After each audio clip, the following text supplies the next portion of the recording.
Okay, it's my pleasure. I'm Jeff Callan. I'm the chief of the Division of Dermatology, and I don't see Dr. Kruger has joined us yet. I don't know that there are any announcements. This was an added.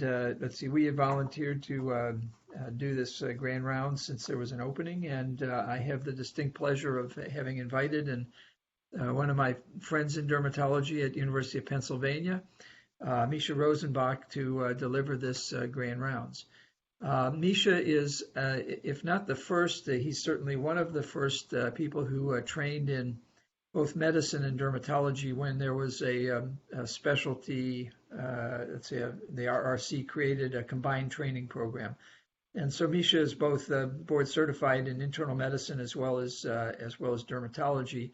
He trained at the University of Pennsylvania and stayed on the faculty there and has been training others who are also in that medicine dermatology training program. He's a hospitalist there, and he's focused a great deal of his efforts on granulomatous diseases, including sarcoidosis, but other granulomatous diseases, since many of them histologically look very similar and sometimes clinically look similar.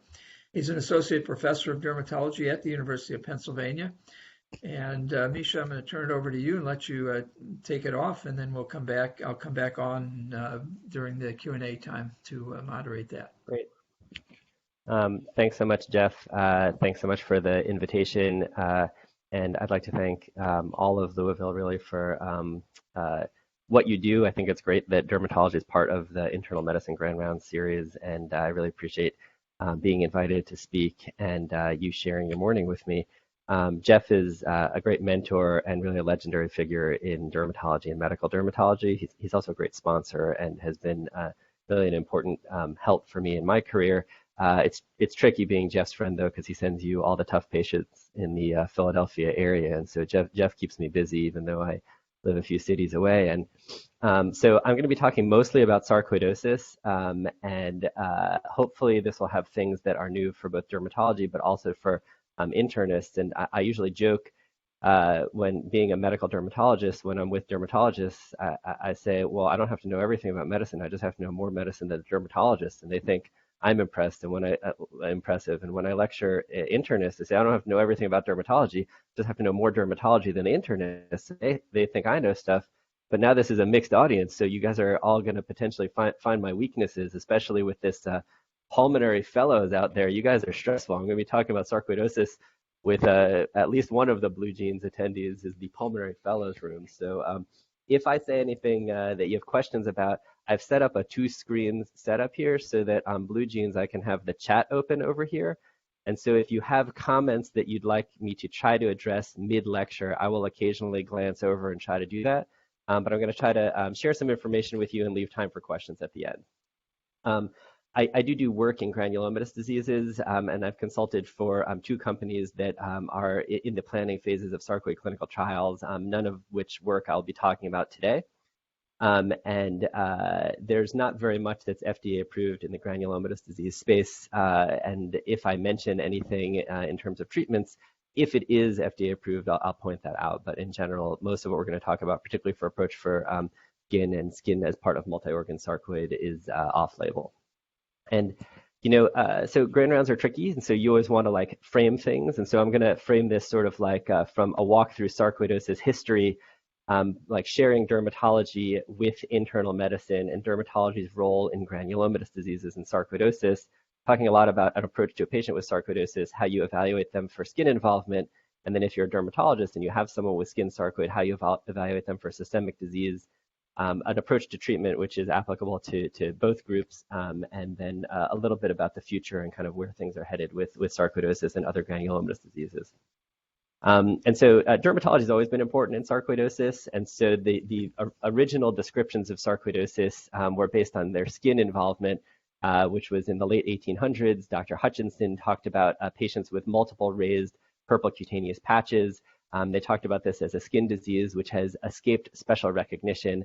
And I will point out in the next slide how Dr. Hutchinson and Arthur Conan Doyle were friends and in the same social circle and part of the same club in England. And the descriptions of sarcoidosis may have influenced a Sherlock Holmes story that I'll share with you in a moment. The term sarcoid was because lesions resembled sarcomas but were benign. The QVIAM test, which is not something that we do currently, was where you take lymph tissue from patients with sarcoidosis and inject it into the skin of patients with presumed sarcoidosis and could induce sarcoidal papules if they had sarcoidosis. And this raises some questions about, what is the antigenic trigger of sarcoid, if it can be moved in such a way, and can we use this to hone in on what some of the causes of this granulomatous inflammation might be. Lofgren syndrome also is a sort of a skin sign of systemic disease and a derm medicine overlap, which is the description of one of the specific forms of sarcoidosis characterized by erythema nodosum, hyaluradenopathy, arthritis, arthralgias, and fever, which is acute sarcoidosis where patients tend to need some support during the acute phase, but they're often going to have self-limited disease that'll get better over a year or two. So this is the first paper on sarcoidosis, and we don't write papers like this anymore. One for HIPAA reasons, but we don't put pictures of the doctor there. I will point out that he's got a good beard, and here we're still sort of pro-beard team in the modern sarcoid era. But you can see even in their original picture, a lot of the patients that we take care of today have lesions that look similar to what Dr. Hutchinson described in 1877. And so this is a patient who has sort of violaceous plaque on the cheek with some lupus pernio-like lesions, and we'll talk about that a little bit. Some more diffuse, more flesh-colored to maybe slightly erythematous, sort of flatter, thin plaque here on the arm. And this happens to be scar-associated sarcoidosis on the dorsal hand here, but it mimics kind of the illustration that was in that figure 3 of that paper. So just to whet your appetite, a lot of people like when medicine crosses over into pop culture, and there's things like Dr. House, or I don't know, I don't watch Grey's Anatomy, Scrubs. I don't know which generation of folks are listening to this, but back in the day, Sherlock Holmes stories as medical mysteries really highlight some features of sarcoidosis. And so I don't know if this is apocryphal or not, but in theory, this story written by Arthur Conan Doyle was based on some discussions that he had with Hutchinson, and some of the feelings are that this case may be describing a patient who might have sarcoidosis. And so the short version of this story is that there are two soldiers who go fight abroad, and then one disappears, and the other soldier comes and engages Sherlock Holmes, and it's like something weird's happening. Sherlock Holmes goes down to this guy's family's estate, and he sees this guy kind of hidden away and can't figure out why the family is hiding this missing soldier. He walks around and talks to the other doctors who have been taking care of this missing soldier, and there's a little bit of sort of turf war battles and things. And then basically Sherlock Holmes finds this soldier, reaches out his hand, and all along they had been hiding him because they thought he had leprosy and it was going to bring shame to the family, and they thought they couldn't cure his leprosy and it was very contagious. And Sherlock Holmes walks up and shakes his hand, and everyone sort of gasps, and he says, "This is not leprosy," and he says it's a well-marked case of pseudo-leprosy or ichthyosis, a scale-like affection of the skin, unsightly, obstinate, possibly curable, and certainly non-infective. And that description is actually in many ways how we think about sarcoidosis today in some cases. And so we're going to talk a little bit about sarcoidosis as one of the great mimickers and why it makes a good sort of Dr. House or Sherlock Holmes story. This is, I guess, probably the most controversial way to start it, especially knowing that there is that pulmonary fellows room that might be watching me. But so this is a figure that talks about dendritic cells in the lungs that serve as sort of antigen-presenting cells and take antigens and bring them to regional lymph nodes and trigger the inflammatory response. And over here, highlighted in red, are some of the speculative antigens in sarcoidosis. And some of them that we'll talk about are, in some cases of sarcoidosis, you can find digested mycobacterial antigens like CatG, or you can find some evidence of P. acnes. You can find misfolded host antigens like serum amyloid A or other autoantigens. And then there are questions of environmental exposures. And some people have raised the question of whether we should consider sarcoidosis one disease, or we should think about it as the family of sarcoidoses. And one good way to think about this, and this is non-derm related, but is berylliosis. And so there was a cluster of what was called sarcoidosis in Salem. It was called Salem sarcoid. And these patients, in general, all worked in a fluorescent light bulb factory where they were exposed to a lot of beryllium. And all of them looked, from a pulmonary standpoint, like they had sarcoidosis. They had pulmonary granulomas. They behaved clinically very similar, except once we developed a test for borreliosis, and we were able to find granulomatous disease that was triggered by beryllium, then we could identify that as the putative antigen for those patients. And in terms of the big sphere of pulmonary granulomas, then chronic borreliosis gets pulled out from sarcoidosis and thought about as its own disease. And I would just keep that in mind as we go through things from a skin standpoint and what we're learning about sarcoidosis. Another way to think about sarcoidosis and sarcoidoses is if you look at New York. So I went to medical school at Cornell in 2000 to 2004. And so I went on a field trip on September 11th, 2001, down to the Fulton Fish Market, which is just a few blocks from 9/11. They had sort of these like touchy-feely medical school rotations where you try to like see people in their place of work and with what they're doing as their job. And so for the Fulton Fish Market, you had to get there at 4 a.m. And so I was there from 4 a.m. to about 6:30 or 7, and then I left around 6:30 or 7 in the morning from right near the World Trade Center. And then as a medical student in New York, when the 9/11 attacks occurred, then we all sort of rushed to the ER and donated blood and tried to help. And it was obviously an indelible tragedy for New York and the country and really the world. But what's interesting from a sarcoidosis standpoint about World Trade Center is the New York City firefighters have really good healthcare system, including really good medical surveillance. And they had done an epidemiological study in 1998 looking at the rates of sarcoidosis in New York City firefighters and saw that the rates were 12.9 out of 100,000 New York City firefighters had sarcoidosis. And then after 9/11, when many firefighters were first responders and spent time kind of breathing in and inhaling the smoke down at ground zero, they repeated that same epidemiologic study and showed that the rates doubled. And so 25 out of 100,000 as opposed to 12.9 out of 100,000. And that raises some questions. You know, these are genetically the same people, but they have a new environmental exposure with more dust and particles and heavy metals and you know, airplane fuel and concrete and burning. And so another environmental antigen that then triggers a sarcoid-like, you know, pulmonary granulomatous disease. Interestingly, you know, I'm a dermatologist, and we're going to be talking a lot about skin sarcoid. About 25% of all comers with sarcoidosis have skin involvement, but in the World Trade Center first responders, only 2% had skin involvement. This is one of those patients. If you're interested in sort of like interesting medical anecdotes, this is a cutaneous granulomatous inflammation in a New York City first responder who had multi-organ granulomatous disease consistent with sarcoidosis. All right, so sarcoidosis typically affects patients of all races, all ethnic backgrounds, and all age groups, usually in kind of early middle age, most common in African Americans in the US and slight female predominance. And this is a pretty typical patient with sarcoidosis from a skin standpoint, certainly. This is a young to middle-aged African American woman with infiltrative lesions. So the sarcoidal granulomas are often in the dermis, and so they cause raised up lesions or papules. And you can see here papules around the nose, which is very characteristic, but also around the mouth and the eyes, which are also frequently involved in sarcoidosis.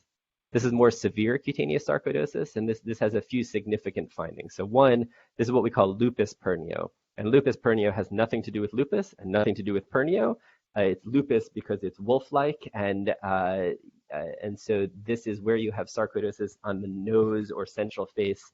It tends to be these violaceous scaly plaques or nodules on the nose and cheeks like this. When we see this as dermatologists, first of all sarcoidosis is a multi-organ, or almost all sarcoidosis should be considered multi-organ disease. When we see this, we know these patients are more likely to have lung involvement, but also upper aerodigestive involvement and need to see ENT. And these patients are often going to be treatment resistant, where any treatment with traditional immunosuppressive regimens, including prednisone and methotrexate, are going to be effective in only up to 30% of patients with lupus pernio. But these patients, when they get TNF inhibitors such as infliximab, are going to respond about 90% of the time. And so this tells us they're going to have chronic disease that's hard to treat and needs a different treatment approach.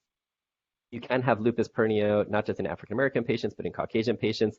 There's a very disfigured nose. Here you can also see a little bit of blood vessels. So you can see some vasculature in some sarcoidosis, which might speak to the importance of mTOR signaling now that's being elucidated in some sarcoidal granulomas. And this down here is this yellowy orange color, which is what's often described as an apple jelly-like color.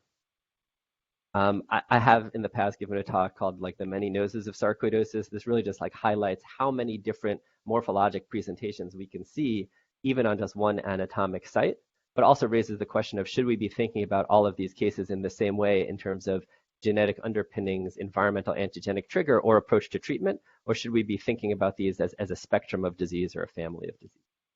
And so just walking through some of the other morphologies, and one of the reasons that we in dermatology think about sarcoidosis as a great mimicker is that it can look like just about anything in the skin. And so if you're a pulmonologist who manages patients with sarcoidosis, you might see chest x-ray with hyaluroniopathy and think about doing a bronchoscopy or a mediastinoscopy to obtain tissue confirmation. But it's really important to recognize that patients can have a variety of skin lesions that's their sign of sarcoidosis, and engaging dermatology can often allow a less invasive diagnostic test through skin biopsy to show sarcoidal granulomas. And so this is flesh-colored papules here from papular sarcoidosis. These are violaceous plaques on the back. So these kind of purple, slightly raised up plaques are sarcoidosis on the back. This is scar-associated sarcoidosis on the dorsal hand. You can see here this person's had a long-standing scar. They have these kind of flat-top flesh-colored papules coming out of the lesion. There's also this subcutaneous mass here because there's some underneath the surface sarcoidosis as well.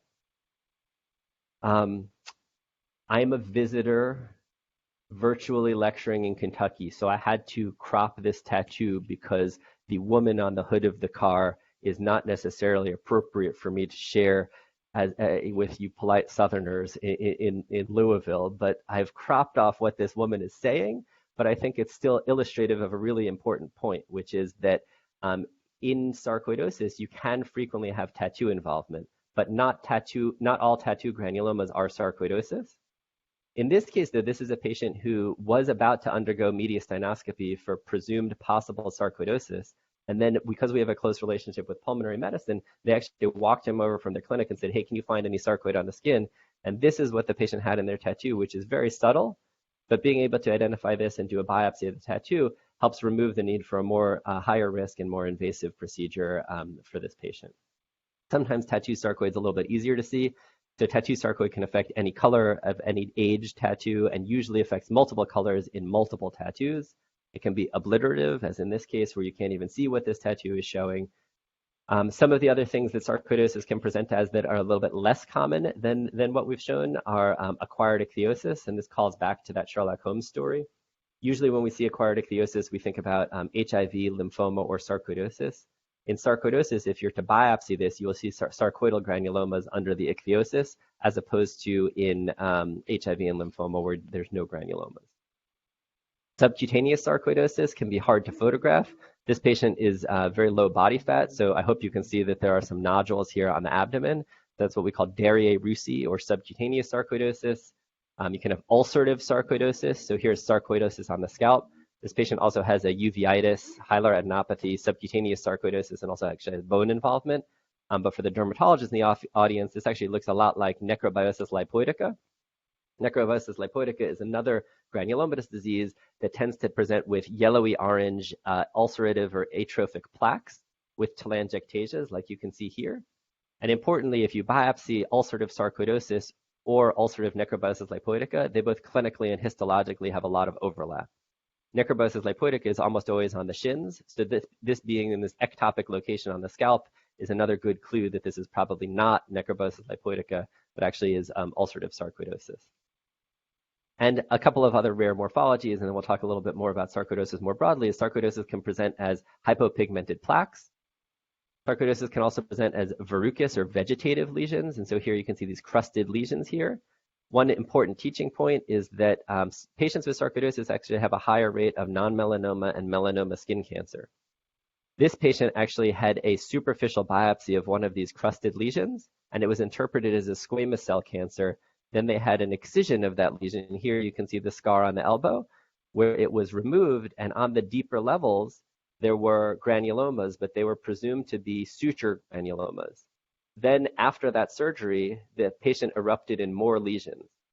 So while sarcoidosis can show up at scars and sites of trauma, there is a form of skin cancer called keratoacanthomas that can also develop after surgery. And so this patient was thought to have eruptive squamous cells after her surgery. She had another excision that also showed granulomas, and she was finally sent to me. I will tell you that the clue that this is not skin cancer, she has dark underlying skin type.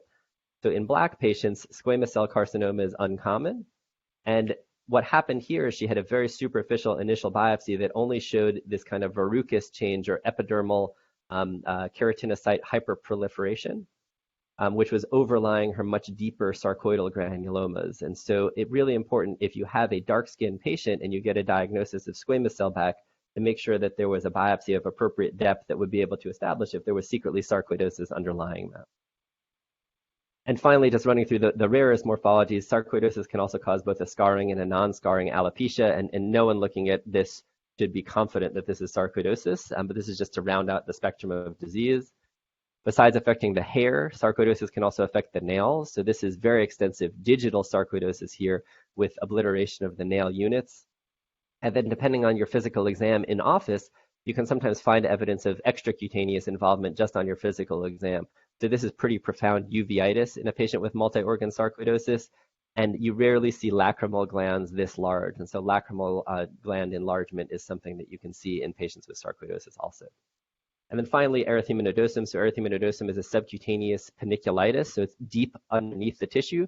So you don't normally see discrete lesions so much as like an ill-defined area of reddish-brown discoloration, usually on the anterior shins, and it's often tender. And so to make a diagnosis of sarcoidosis, you're supposed to have supportive clinical radiographic findings, a biopsy of tissue that shows non-caseating epithelioid granulomas, and rule out other causes of granulomas. We're going to talk a little bit about that in a second. So this is an algorithm which, when you show flowcharts in a lecture, it's hard for people to walk through. I'll say this is actually a super easy flowchart, which is, do they have supportive clinical and radiographic findings? No, probably not sarcoid. Do they have supportive ones that are highly supportive? Yeah, sometimes you can just make a diagnosis. So if they have erythema nodosum, hyaluronopathy, fever, arthritis, Lofgren syndrome, fine. There are some subtypes of like parotid involvement that have specific PET findings. Sometimes you don't need a biopsy. But usually you're going to have hints that it's sarcoidosis, and then you should proceed with biopsy. And this is where dermatology is really important. Instead of doing an invasive biopsy, you can often do a skin biopsy. If you don't see granulomas, start thinking whether it's really sarcoidosis. If you do see granulomas, then try to rule out other things, and then try to see, is it really multi-organ or single organ disease? And then that's how you get towards a diagnosis.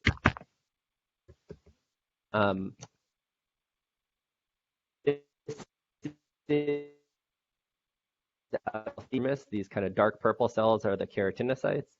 This pinkish material here is collagen in the dermis.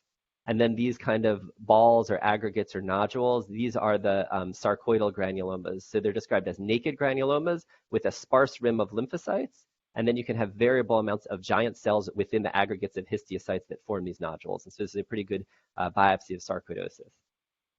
But really important, both for dermatologists and others, to think about other granulomatous mimickers. And some of these granulomatous mimickers that can be mistaken for sarcoidosis actually can teach us a little bit about the disease. And so we talked about tattoo sarcoidosis. One thing is that while sarcoidosis can look like a lot of different cutaneous morphologies, it does not tend to show up as pustules or little lesions filled with pus. In this case, there are pustules that are concentrated in the shaded area of this tattoo. So what often happens when tattoos are placed is tattoo artists will dilute the tattoo ink with tap water, which can contain mycobacteria. And so when you have a recently placed tattoo that has granulomas within it, you should worry if it's infectious. And it's important to do cultures and special stains to rule out microorganisms in those cases. This is a patient who was referred to me with pulmonary inflammation and cutaneous lesions that had been interpreted as sarcoidal granulomas. Sarcoid's not usually quite as scarring and destructive as this, and not quite as like oozy and crusty as this. And so we often will repeat biopsies and tissue cultures to confirm the diagnosis. This patient actually has cutaneous tuberculosis in the presence of active pulmonary tuberculosis. And so her biopsy showed caseation necrosis. And so fewer than 5% of biopsies of sarcoidosis will show caseation within the granulomatous inflammation. And so when there's necrosis and caseation, that's often a clue that you might be dealing with an infectious etiology. Not just tuberculosis and mycobacterial infections can show granulomatous inflammation, but other lesions can as well. And so this is a violaceous plaque on the upper arm of a patient who was in the hospital. The patient was sick, also with multi-organ disease. One of the things that was on the differential was sarcoidosis, and they asked us to evaluate this patient and look at this lesion. And, I showed a lot of pictures of the spectrum of sarcoidosis. This certainly could fit within that spectrum, but we did a biopsy, and there are two areas of inflammation. Some had granulomatous inflammation, but some had this more gelatinous inflammation. And these are little yeast spores or yeast forms here of gelatinous cryptococcus in this case. But when there's not gelatinous cryptococcus and there's more granulomatous inflammation, it can be harder to find the organisms and could easily be mistaken for a non-infectious granulomatous disease. And this was a patient who was sent to me for biopsy-proven sarcoidosis. He had 2 superficial skin biopsies that showed granulomatous inflammation. He had been treated with prednisone and methotrexate with a partial response, and he was referred to me for recalcitrant disease with the request to initiate therapy with infliximab. Again, sarcoidosis can cause ulcerative disease, but this is fairly extensive on the face, and it's not where you typically see it on the face around the nasal alar rim and nostrils. And there's a lot of subcutaneous edema, suggesting that there's a much deeper process at play here. And so we repeated superficial biopsies and sent him to ENT for a deeper biopsy, and this patient actually has NKT cell lymphoma. It's also called lethal midline granuloma. It's important to realize that patients with sarcoidosis have higher rates of lymphoma. So there is something called the sarcoid lymphoma syndrome. And so when patients with a diagnosis of sarcoidosis get new inflammation, including new lymphadenopathy, yes, it might be progression of their disease, but there should be a low threshold to consider further diagnostic tests to make sure you're going in on an Occam's razor sort of everything sarcoid, but keeping a broad differential even for your patients with sarcoidosis who might have something else. And biopsies of certain lymphomas can show granulomatous inflammation at the edge, and really important to keep your broad differential when you're seeing these patients. I do want to spend a little bit of time talking about this patient, which is another, I think, sarcoidosis mimicker. And so I think anyone who looked at this picture, the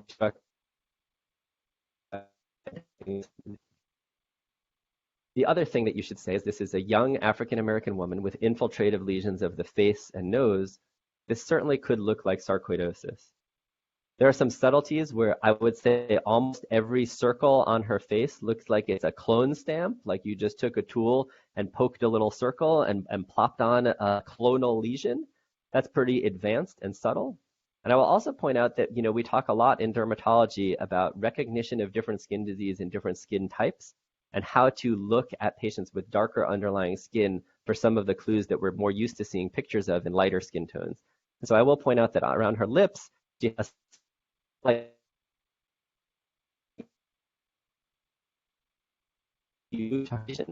and subtle, and I wouldn't expect anyone to be able to hang their hat on that. So this is a young woman who had been told she had sarcoidosis and treated for sarcoidosis. Responded and was referred additional work and. Yeah, so Misha, your audio is cutting in and out a bit.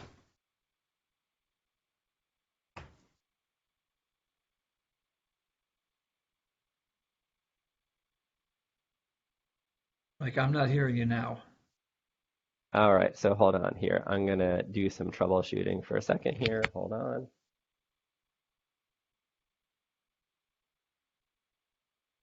I will turn off my video, which often helps, but I do apologize if you can't hear me. Is this better, Jeff? We can hear you now, yes. Okay, great. And now can you see my slides again? Yes. Okay. So I was saying that this is a young African-American woman with infiltrative lesions, was presumed to be sarcoidosis, but not responding to typical therapy. And so always keep a broad differential. We repeated a biopsy in this case. She has more intense inflammation than you typically see in sarcoidosis. And while she does have some aggregates of giant cells, she has a particular pattern to her giant cells where they're this wreath-like or Teuton giant cell with a peripheral rim of foamy cytoplasm, which is often a clue that you're dealing with a different entity called necrobiotic xanthogranuloma. And in this case, this patient who has extensive skin disease also actually has ocular involvement. So these are granulomas on the eye. But when we see necrobiotic xanthogranuloma, we often look for a paraproteinemia. And this patient has an IgG kappa monoclonal paraproteinemia. In this case, she does not meet criteria for multiple myeloma on her marrow. And the hematologists say she has monoclonal gammopathy of undetermined significance. And so, again, this is a medicine grand rounds. And I will say that the term monoclonal gammopathy of undetermined significance means that there has to be no end organ damage.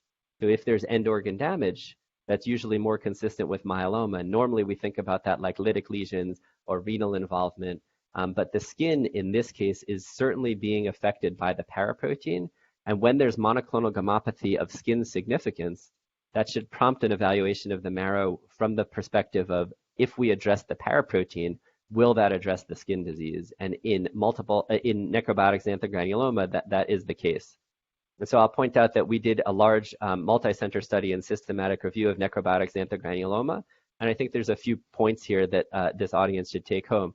The one is the strong association with malignancies, including myeloma and lymphoma, the very strong association with paraproteinemias. But I will point out that in the entire reported human history of the literature of NXG, there are 201 cases before our 35 patient series, which is 235 patients. Only one Black or African American patient has ever been diagnosed with this. So I'd ask you to just think for a second if that's really likely to be that rare, or if there are many Black African American patients who might be misdiagnosed as sarcoidosis, and some of the recalcitrant sarcoidosis patients may actually have their disease driven not because of sarcoidosis, but because of potentially an underlying paraproteinemia. One of the other important reasons to recognize necrobiotic xanthogranuloma is we have a different approach to treatment. And while you might see here that the response rate with something like intravenous immunoglobulin seems to be fairly high in this retrospective study, a lot of the reason we think that IVIG works is it's partially treating the paraproteinemia that we think is driving the disease. And so in reality, most patients with NXG should be taken care of by hematology and have marrow-targeted therapy to remove their paraproteinemia. And that's ultimately what happened for this patient, and she got Cytoxan, bortezomib, dexamethasone, and you can see here it completely obliterated her paraproteinemia, and then as her paraprotein went away, her cutaneous disease resolved. So I would pose the question of, when we see patients with necrobiotic xanthogranuloma, they have granulomatous inflammation that we know the inciting antigen is their paraprotein, or something that the paraprotein is targeting. But this is another patient that if you thought she had something like sarcoidosis, now you've figured out what's driving her granulomas. And when you identify that and pull it out, this is something that else, in the past could have been considered a patient who has sarcoidosis, but now she actually has a different granulomatous disease, similar to what we talked about with borreliosis, or maybe World Trade Center 9/11 first responders, getting back to that question of what are the causative antigens in sarcoidosis, and with things like serum amyloid A or other misfolded autoantigens as putative drivers of granulomatous inflammation in some patients with sarcoidosis, might paraproteins also be drivers of granulomatous inflammation in some other patients? And continuing along that theme, because I promised Jeff I would talk about sarcoidosis and other granulomatous diseases, and use sarcoidosis as a framework to do so, I want to talk about one other newly identified antigen of granulomatous inflammation that further broadens that concept of an umbrella term of the sarcoidoses. And so here you can see a Caucasian patient's chest. These are benign cherry angiomas that I'd encourage you to ignore. Here there's a scar with granulomatous inflammation coming out around the scar. And in dermatology, we take care of a lot of different granulomas. Very few are classically scar-associated. So the presence of scar-associated granulomas is usually a clue that you're dealing with sarcoidosis. This patient also had extensive violaceous plaques and had been referred to me for recalcitrant sarcoidosis because of this extensive skin disease. Here's what his hands looked like. And I will say these are striking lesions that happen to be over the MCPs, PIPs, and DIPs. In dermatology, when we see papules over the MCPs, DIPs, and PIPs, we often think about dermatomyositis, although they're not usually this large and crusted, or something called erythema elevatum diutinum, which is actually an IgA paraprotein-associated vasculitis. But in this case, these are all granulomatous lesions, albeit in a slightly funny pattern.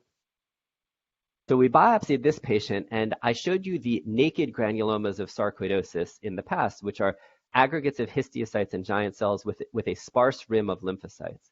In this patient's granulomas, he does have histiocytes, but he has a robust rim of lymphocytes. There are many lymphocytes in and around his granulomas, including some lymphocytes with bizarre shapes and contours. So because of those findings, we do immunohistochemical stains, and he has what's called a CD8 predominant infiltrate. And so this patient actually looks histologically like he has something called CD8 positive granulomatous cutaneous T-cell lymphoma, which is obscure even for dermatologists who focus on lymphomas. and probably has no place in an internal medicine grand round. So bear with me for a moment. It's important to recognize this histologic type as dermatologists because it's these same features that have been seen in biopsies of children who have common variable immunodeficiency and granulomas. And in children who have common variable immunodeficiency and get cutaneous granulomas, in the last 5 years, it's been identified that within these immunosuppressed children, you can find rubella virus persisting within their granulomas. And it has been reported predominantly with vaccine-derived strains of rubella virus, leading to some questions about in children with CVID who get granulomatous dermatitis, is rubella the antigen around which the granulomas form? And I will pause here and say that this is not a reason not to vaccinate people. Vaccines are incredibly safe. COVID vaccines have been transformative and have an amazing safety profile. Measles, mumps, and rubella vaccine is one of the most amazing discoveries in medicine and has saved countless lives. None of this should be a reason to fear vaccine or be concerned about vaccine, even for immunosuppressed patients. But important to identify that now in these children, they seem to have persistent rubella that is the nidus of granulomatous disease. So we, recognizing the similar histology in our patient as what has been described in these kids, we looked for rubella virus in our patient. He has rubella virus RNA present in 4 of his skin biopsies and PCR positive RNA present in throat swabs where he does not ostensibly have any granulomas. And so these are his biopsies, and you can see here kind of staining with rubella virus is red and macrophages are green, and where they overlap, it's yellow. And you can see that within this patient's granulomas, he has rubella at the core, the kind of center of his granulomas around which the inflammation is forming. And this is not an isolated case. So this is another series that we published earlier this year, which is ostensibly immunocompetent adults who on their upper arm at vaccine sites develop persistent granulomatous inflammation, which shows similar histology to our patient and those children with CVID, a robust lymphocytic inflammation around granulomatous core, all of whom you can identify rubella virus within the center of. And so probably 10 years ago, many of these patients would be felt to have sarcoidosis based on their morphology and their biopsy. But now we have a test where we're able to, just like with borreliosis in chronic beryllium lung disease, we're able to take this subset of granulomatous disease and say this is rubella virus associated granulomatous disease. And because we can identify that, we can also use targeted treatment. So this patient got treatment with ribavirin nitazoxide, and then after a year of that, then retreated with low-dose steroids. And you can see resolution of his previously noted granulomas that now have just some post-inflammatory hyperpigmentation. And even his really devastating amount of hand disease has largely resolved on treatment for the virus, and then after that treatment, retreatment for the persistent granulomatous inflammation. And you can see that scar-associated disease has also resolved here. All right, so taking it back to sarcoidosis. What do we know about sarcoidosis patients now? So sarcoidosis, patients inherit a genetic risk. And we know this from family clustering, sibling studies, and twin studies. And some of the genes are listed there, some of which share overlap with Crohn's disease. But relatively recently, there's a large study has identified JAK2 mutations as conferring increased risk of sarcoidosis as well, which helps identify potential targets for targeted therapies that we'll talk about in the last part of this talk. So genetically susceptible hosts come into contact with something in the environment. And this again raises the question of, are there different genetic risks that lead to different phenotypes or different environmental triggers that lead to different phenotypes? That combination of a genetic risk plus an environmental trigger leads to a host immune response, which is predominantly Th1 and Th17, 17.1, characterized by decreased regulatory T cell response and increased cytokines, including interferon gamma and TNF alpha, which remain the critical cytokines of granuloma development. And then those genetically susceptible hosts come into contact with something, triggers their environment, their immune response, and then they get their own clinical phenotype of sarcoidosis. So what does that look like in most patients? 90% or more of patients have lung involvement, 30% of patients have skin involvement, 25% of patients have eye involvement, and then other organ involvement is less common, although the rates of cardiac sarcoid might be as high as 15% based on more recent studies. So what do we do for patients with sarcoidosis? We take a thorough history, do a thorough physical exam. Everyone with sarcoidosis should get at least 2-view chest film and pulmonary function test, although most end up getting CT of the chest. All patients should have at least one ophthalmologic examination, although while we think that sarcoidosis can be asymptomatic and causing active eye inflammation, ophthalmologists in general feel like usually patients are symptomatic. We do basic blood counts, usually looking actually for calcium. And we ask patients if they have a history of kidney stones, which can be a sign of persistent hypercalcemia leading to hypercalciuria, both of which are an indication for treatment of their sarcoidosis. We ask patients if they have palpitations and get an EKG. And if there's any EKG abnormalities or history of palpitations, it's worth a referral to cardiology for further evaluation, which is somewhat site-specific about whether PET or MRI is preferred, and somewhat history-specific about whether patients need event monitors or Holter monitors. Granulomas are metabolically active, and so they will convert your vitamin D25 storage vitamin D into active dihydroxy 125 vitamin D. And so if you have a sarcoidosis patient and you just check their vitamin D25, often it will appear low, which will lead to inappropriate supplementation. And once or twice per year, we have a patient hospitalized with sarcoidosis who was put on vitamin D supplementation for a low vitamin D, while they really had a very high vitamin D125 and high calcium. And importantly, for sarcoidosis and actually all of the cutaneous granulomatous diseases, about 25% of patients have thyroid disease. And so recommendations are that patients get screened for thyroid disease with a TSH. And there is one paper out there that says women with sarcoidosis should get thyroid ultrasounds. I will share this text that I got after giving a lecture. So I think often we don't get great feedback from giving lectures. And if you have feedback, I'm absolutely would welcome it. But this is, I think, the best feedback you can get for giving a lecture, which is someone texted me after I gave a lecture on sarcoidosis and said, I happened to check an EKG on a sarcoid patient. They had complete heart block. This saved his life. He's now inpatient with cardiologists taking care of him. And I'll tell you, if after this lecture you diagnose someone with cardiac sarcoid and you text me, I will put your text in my talk too and block out your name and take full credit for it. Important to realize that we're learning more about other triggers of sarcoidosis. And so we don't normally consider sarcoidosis a drug-induced disease. In patients who have multiple sclerosis or in the olden days of melanoma, when they would get interferon treatment, interferon can definitely cause granulomas. More modern times, we use a lot of checkpoint inhibitors, and checkpoint inhibitors can basically unleash the immune system and cause all of dermatology, including granulomatous inflammation. BRAF inhibitors can cause granulomatous inflammation, so vemurafenib. And importantly, we can have paradoxical sarcoidosis from use of TNF inhibitor therapy.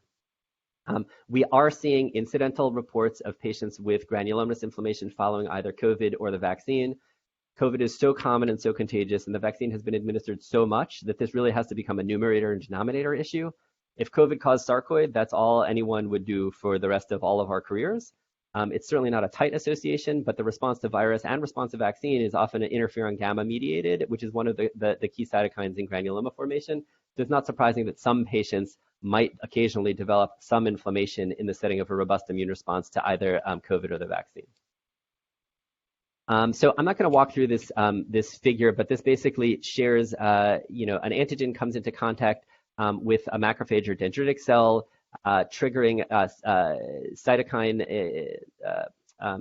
cytokine-mediated inflammation that then turns on inflammatory pathways, either the innate immune response through heat shock proteins, or use of effector T cells using signaling cytokines that turn on the Th1, Th17 pathway, and then impaired T regulatory response allows persistent granulomatous inflammation. And all of these are potential targets for our therapeutic interventions. In particular, we recently identified importance of the mTOR pathway and possible role for rapamycin-based therapies, and of course the critical TNF and interferon pathway that we target currently. So the last part of the talk, I'm going to talk about sarcoidosis treatment. So in general, whether it's skin or other organ, you can always start with local therapy. So for lung disease, that can be inhaled steroids. For eye disease, that can be steroid eye drops. For skin disease, that can be steroid creams or injections.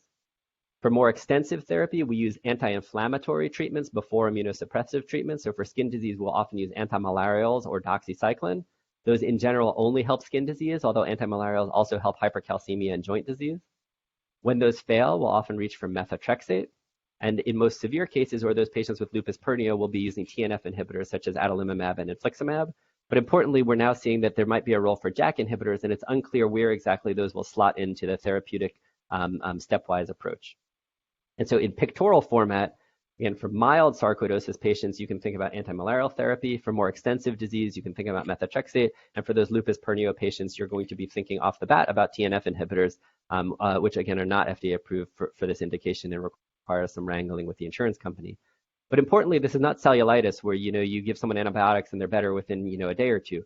These are granulomatous inflammation, so it takes months to form and months to go away. So once you initiate therapy with any treatment for sarcoidosis, you have to tell patients that they should expect 3 months for it to start working and 6 months to see the full benefit of that treatment. So if you don't want to immunosuppress someone, we will often give them combinations of the antimalarials, tetracycline class antibiotics, and sometimes pentoxifylline. There's a number of different studies. The response rates to antimalarials are probably on the order of 60 to 70% of patients. Minocycline is slightly more effective than doxycycline, but has higher rates of adverse drug reactions. And minocycline can cause drug-induced hyperpigmentation that can deposit specifically within the granulomas. So while minocycline can be effective in treating sarcoidosis, we'll often reach for doxycycline first. This is what you can expect to see. So this is a patient on combination hydroxychloroquine, and you can see at 3 months, the facial papules have flattened out. This is a patient who has more extensive disease, who I actually told her I'd expect her to require methotrexate or a TNF inhibitor, but on combination therapy, you can see she's done very well, and she's smiling there at 6 months. This is a patient who has very extensive skin involvement. Again, hydroxychloroquine stopped the inflammation, and then he has post-inflammatory hyperpigmentation that slowly fades over time. Antimalarials will also help tattoo sarcoidosis, as in this case. And then pentoxifylline is a sort of a mild anti-inflammatory drug, a phosphodiesterase inhibitor pathway that's shown efficacy in pulmonary sarcoid, and we use it off-label for both pulmonary and skin sarcoid sometimes. Apremilast is sort of a second-generation version. It's a little bit stronger than that. There's a small study showing efficacy in both cutaneous sarcoidosis with sort of low-dose apremilast. Many dermatologists feel that apremilast is sort of minimally immunosuppressive, but it is an immunosuppressive agent. And so for some patients, this may be an option if they can't tolerate or are not good candidates for methotrexate or more traditional immunosuppressive drugs. So traditional systemics, prednisone, I probably should have mentioned earlier. Prednisone is sort of the backbone of severe sarcoidosis treatment. Many patients with sarcoidosis are put on prednisone and kept on prednisone and often have more issues from their prednisone in some cases than they were having from their disease. Prednisone for skin sarcoid is like cheating, where it will make it go away while they're on prednisone, but it will often come back after that. But methotrexate is sort of the backbone of all sarcoidosis treatment. This is a nice case where this patient has both sarcoidosis and psoriasis. So with psoriasis, we know that methotrexate takes about 6 to 8 weeks to respond, but for sarcoidosis, it takes more like 6 months to respond. And so this patient's psoriasis cleared almost immediately, and his sarcoidosis took 6 months to resolve on methotrexate. We used to use a fair amount of thalidomide for patients with sarcoidosis. This was a negative study about 10 years ago, looking at 40 patients, 20 of whom treated with placebo, 20 of whom treated with thalidomide, that failed to show efficacy. Some patients with severe sarcoidosis still will respond to thalidomide and occasionally will reach for it. Since Dr. Callan's on the call, I will point out that this patient looks like they have chronic cutaneous lupus or discoid lupus, which we often treat with thalidomide. And yes, that did enter my thinking. I promise this is biopsy-proven sarcoidosis, where there are granulomatous inflammation under the skin. She also has bone involvement, eye involvement, and lung involvement. But the fact that it looked like discoid lupus is one of the reasons that I did try her on thalidomide before we had easy access to more TNF inhibitors. So now that we have TNF inhibitors, we have a fair amount of data for infliximab and adalimumab. We use them in dermatology at higher doses for granulomatous disease than we use for psoriasis. So infliximab is usually 5 milligrams per kilogram every 6 weeks or even every 4 weeks. Adalimumab is 40 milligrams every week. And etanercept had a small study in pulmonary disease that failed to show benefit, and most reports of TNF-induced sarcoidosis are in the context of etanercept therapy. And so many have published that you should not use etanercept for sarcoidosis. We now obviously have more biologics, but at this point, the vast majority of anti-TNF therapy evidence for treating sarcoidosis remains with infliximab and adalimumab. If there are rheumatologists on the call, often we struggle with patients with RA or IBD or psoriasis who are getting treated with biologic therapy and develop neutralizing antibodies. So with infliximab, human anti-chimeric antibodies that lead to loss of drug efficacy. Patients with sarcoidosis tend to be anergic, and so they're less likely to develop neutralizing antibodies, but there's still a debate about whether patients should be put immediately on something like low-dose methotrexate in conjunction with their biologic to maintain efficacy for these agents. And again, all of this is off-label and not FDA approved for sarcoidosis. This is a patient on the left that I showed you at the very beginning of typical sarcoidosis patient. Here on the right is with maximum non-biologic therapy on prednisone, methotrexate, and hydroxychloroquine. This is after 2 doses of adalimumab, and you can see a fairly dramatic response in that patient. This is again a patient who's failed non-biologic therapy and dramatic response on infliximab therapy with clearance of not just skin disease, but multi-organ disease. This is another patient who has very extensive disfiguring facial sarcoidosis and internal organ disease, and then clearing slowly on infliximab and sort of resolving over time.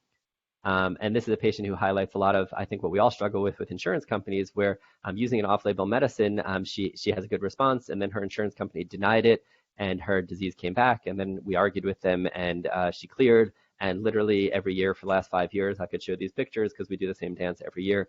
Fortunately, she has not developed neutralizing antibodies. There was one study, a large multi-center randomized clinical trial looking at ustekinumab, which is a 1223 inhibitor, versus golimumab, which is another TNF inhibitor, versus placebo.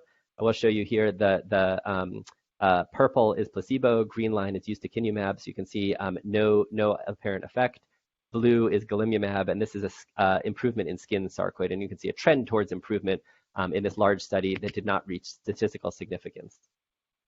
But really, where the future lies is probably with JAK inhibitors. And so this is a New England Journal paper looking at topocytonib 5 milligrams twice daily, which is a JAK1/3 inhibitor. And you can see a recalcitrant skin sarcoid patient here before treatment, and during treatment, you can see lesions improving. This scale graph shows disease activity as measured by a cutaneous sarcoidosis assessment scale.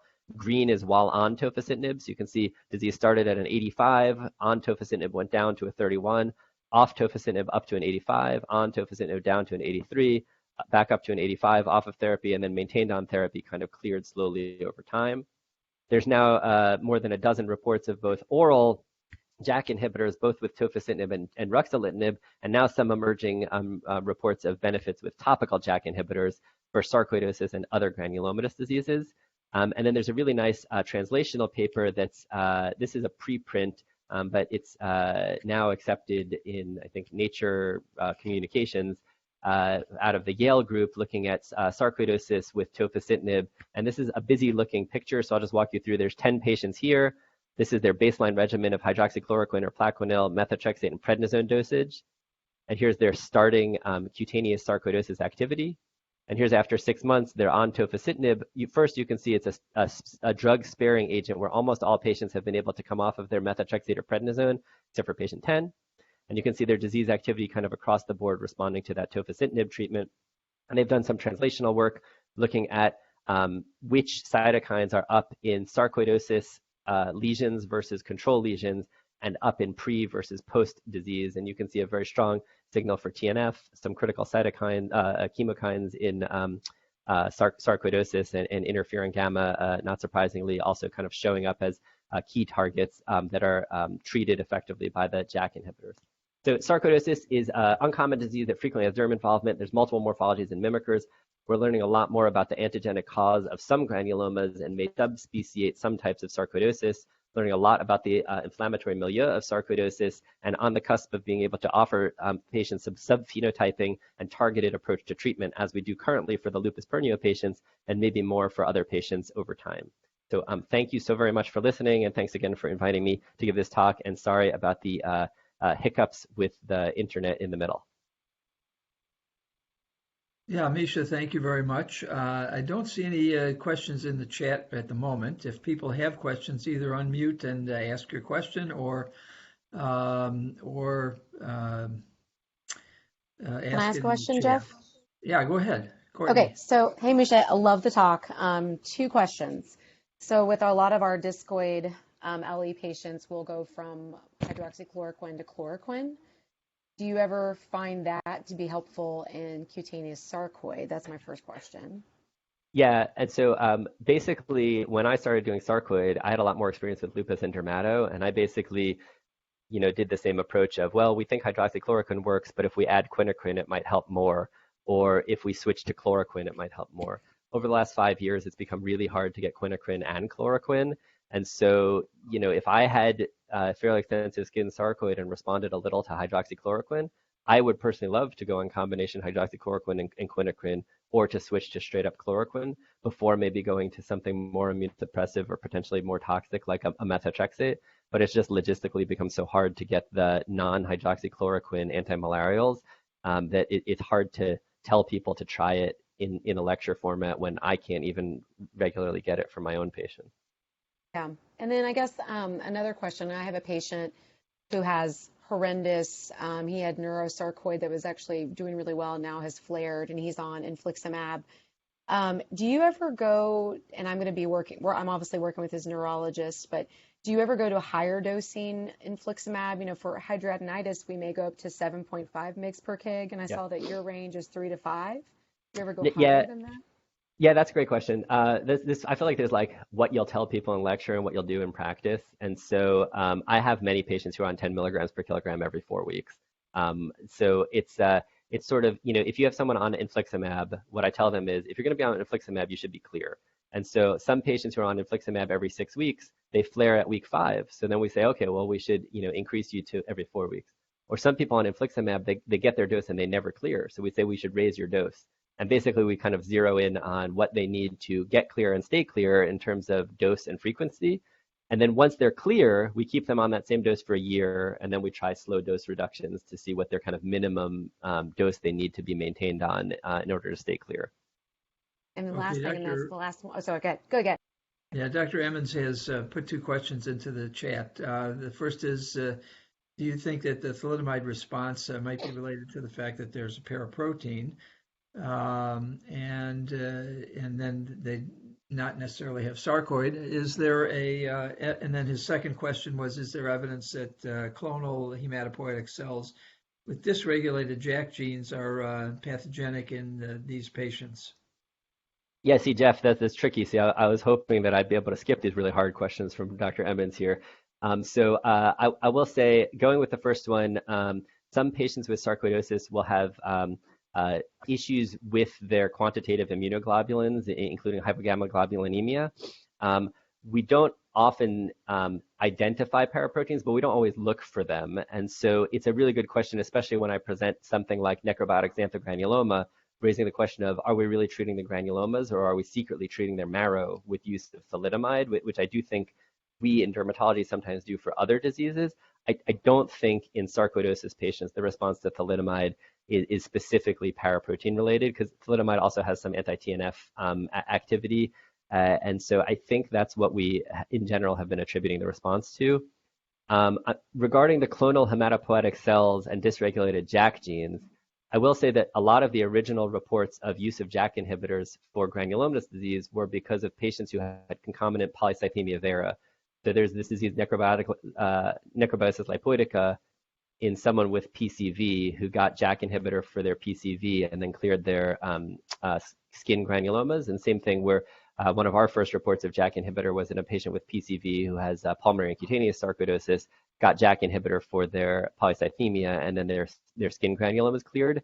I don't know that that the thought is that the clonal cells are causing the granulomatous disease in those patients, but it's sort of a new area of investigation and really astute question that we'd love to try to get at and answer. And I have a question for you, and that is relating more to the antimalarial therapy. What are you doing about following patients on antimalarials with electrocardiograms? Because there's all the bit about after the COVID epidemic started to occur, and the use of antimalarials with zithromycin and potential for prolonged QT and then sudden death. Everybody has been writing and talking about that at various meetings. How are you handling that? Yeah, I've been. I mean, I have a little gray in my beard, and I've been doing this for like almost 20 years, I feel like now, and I haven't seen, not that you're supposed to use anecdotes, you're supposed to use data. But we use a lot of antimalarials, and I don't think I've ever had anyone develop cardiotoxicity or QT prolongation solely from antimalarial therapy. Having said that, I am cautious with SSRIs or other drugs that can increase the QT, and I'll often ask patients to try to get off of those before they start antimalarials, or if they can't, I'll start very low dose and get EKGs early in therapy, and if we dose escalate, for patients who are on like multiple QT prolonging drugs. And when I have patients on antimalarials who get COVID, I usually tell them, we've had many conversations about COVID and antimalarials that have evolved over the past 2 years, including a period when none of our patients could get antimalarials because of that. But yeah, I would not take azathioprine hydroxychloroquine while I had COVID, and I'm very cautious about other QT prolonging drugs when I start antimalarials, and will monitor EKGs in that setting only. Okay, anybody have any other questions? If not, we're just 2 minutes or so after the hour. Misha, thank you for your talk. And aside from the honoraria that we'll be sending you, the university, the Department of Medicine, as you know, sends a baseball bat, and Jason will be, yeah, he's showing you a version of it. It's not the one you're going to get, but that's probably his personal one. But that will be coming at some later date to your mail. So let us know that you received it. I'm sure you will. If you don't, I'm sure you will. Let me know that too. All right. So thanks for being with us, taking your time to be with us today, and I thank all the participants who have stuck with us here for the last couple of minutes. Thanks so much, Jeff and Jason and everyone. Thank you. Thank you, Dr. Rosenbach. Thank you, Dr. Callan, for stepping up for this one and for facilitating another outstanding dermatology talk, and Dr. Rosenbach for presenting an outstanding dermatology talk to our group. And we always look forward to the dermatology talks, so we really appreciate it. And as he mentioned, I'll get in touch with you about the bat, and we'll get that to you here soon. And so I want to let everybody know we have one more grand rounds left next week, same time, 8 a.m. next Thursday, May 19th. And it'll be Dr. Mohammed Hijazi from our section chief of our BMT group over at the Cancer Center will be presenting. And then our awards day ceremony will be online this year. So that will be May 26th. We're coordinating with Dr. Cook on that. So please mark your calendars. That'll also be at 8 a.m. So again, Dr. Rosenbach, Dr. Callan, thank you so much. We really appreciate this. Thanks, Jason. Thanks for your help. Take care. And again, Jason, everybody. we have a list for next year's dates? Yes, I'm kind of got that finalized. I'm going to get that out in the next few days. We're just kind of we'll get that together and get that out to everybody. Okay, thanks. All right. No problem. See ya. See you. Thanks, Dr. Rosenbach. Thanks, Dr. Callan. And we'll see everybody next week. Thanks a bunch, everybody. Thanks again. Thanks so much.